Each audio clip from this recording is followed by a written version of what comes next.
Magandang umaga. Magandang umaga sa inyong lahat. Dito lakad-lakad ako. Masok sa work, kagaya ng dati. Ayan. Dito sa ating today is Wednesday.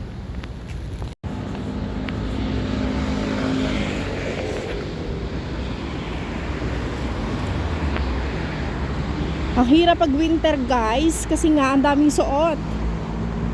Tapos malamig pa din. Pumapasok pa yung lamig sa katawan ko.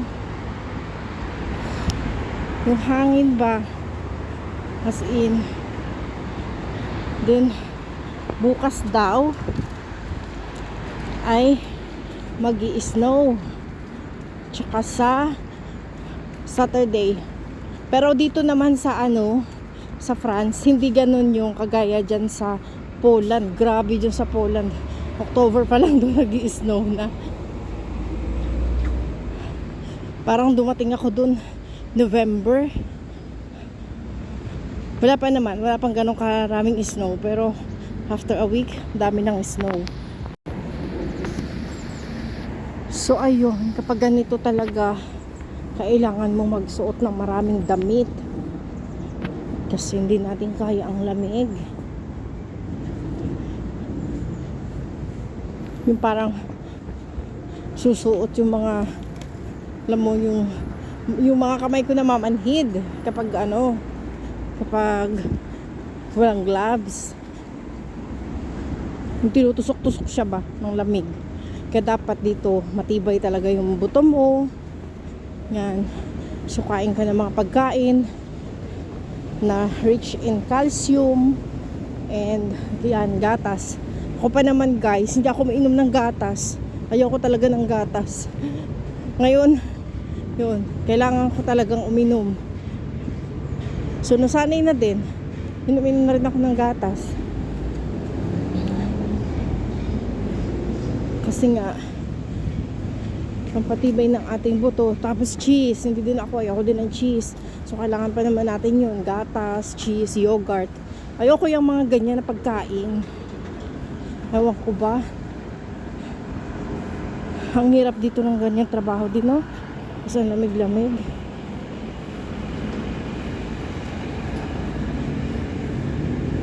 Grabe yung nila o ganyan.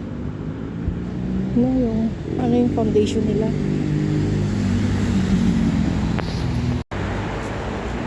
So ayun, ito palang naglalakad dito.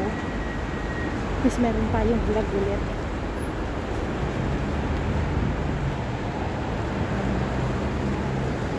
Pero dito hindi naman ganun ka malamig siguro kumpara sa Switzerland, ganyan, o sa Canada na nag-i-snow na kaagad ngayon doon.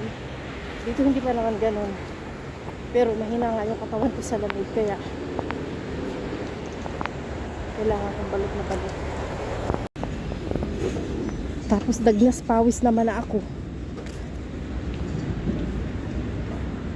Ay, yung pag winter talaga is sakripisyo. Sakripisyo sa mga suot. Sakripisyo kasi kailangan mong gumising ng maaga, madilim pa. Yun ang mahirap. Doon ako nahihirapan sa paggising ng maagap. 7 pa lang, gising na. So, sakripisyo. Pero yung mga kasama ko sa bahay, mga bata doon, agad nila magsigising, 6:30, gigising na sila. Kasi, ang pasok nila, 8 or 9, 8:30, ganyan. So, maaga sila nagsisigising. Sabi ko nga, take yung opportunity na may mga maraming trabaho habang bata pa. Kasi pag nagkakaedad na nga, gaya ko, ang hirap gumising, ang hirap maglakad sa ganito na malamig. So yun, kung nagbabala kayong mag-Europe or yung mga followers natin sa Pilipinas, sa Hong Kong, Yan, marami nag-chat sa atin galing Hong Kong. Pero sa Hong Kong kasi may lamig na din dyan eh. Pero iba pa din yung lamig dito guys. So parang i-condition nyo na yung katawan nyo kapag decided kayo talaga na mag-Europe. Patibayin nyo na yung mga buto. Kung dyan ka sa Pilipinas at hindi ka uminom ng gatas, uminom ka na ng gatas. Kumain ng cheese. Ay, tsaka yogurt. Kasi yun ang panlaban natin sa lamig. Dapat malakas yung ating immune system. Malakas yung ating mga kasukasuan. Matibay. Yan. So yun lang, malapit na tayo guys. Ayan. Medyo malapit na ako sa working place ko. 4 minutes na lang. Wala pa ng mga tao na naglalakad sa likod ko. Doon galing sa kabilang side meron mga nagbabike. Ganyan. Maganda dito kasi nakaka-relax ang maglakad.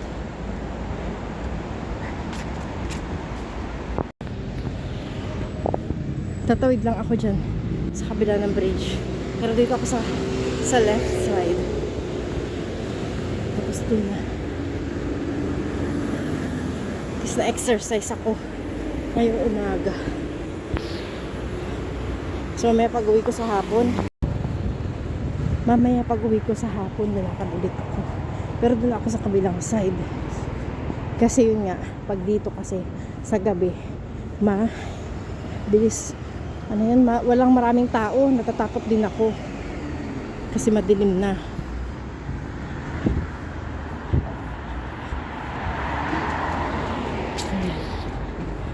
Puno, wala ng dahon.